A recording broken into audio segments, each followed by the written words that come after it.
Inanunsyo ni President Ferdinand Marcos Jr. na nilakahanan ng gobyerno ang PhilHealth coverage para sa dialysis patients at kidney transplant patients.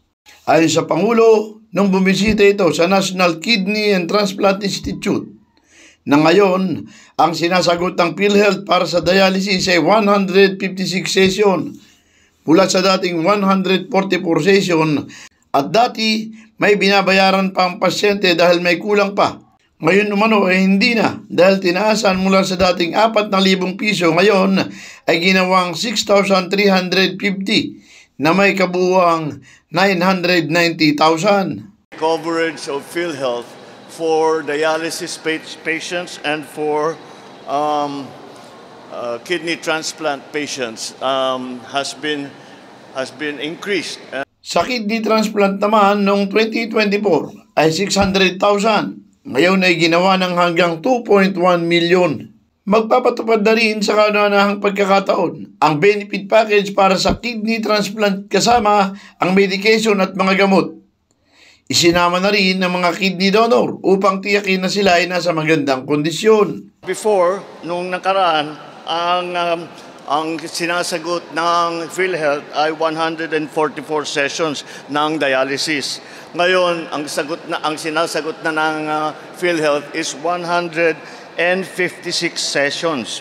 At dati, meron pa rin binabayaran ng pasyente kapag nag-dialysis dahil may kulang pa, kailangan pa mag-payout ang pasyente. Ngayon, hindi na. Tinaasan natin ang halaga ng coverage mula dati sa 4,000 piso. Ngayon ay ginawa natin 6,350 para sa kabuong benepisyo halos 1 milyon or 990,000 pesos lahat-lahat. Noong 2024, ang coverage ng PhilHealth para sa kidney transplant ay 600,000 pa. Ngayon palalakihin na natin hanggang sa 2.1 million pesos na ang coverage. At sa unang pagkakataon, ang mapapatupad na ng PhilHealth ang benefit package para tugunan ng gastusin para sa kidney transplant patients. Kasama yung medication, drug prophylaxis, antibiotics at iba pa.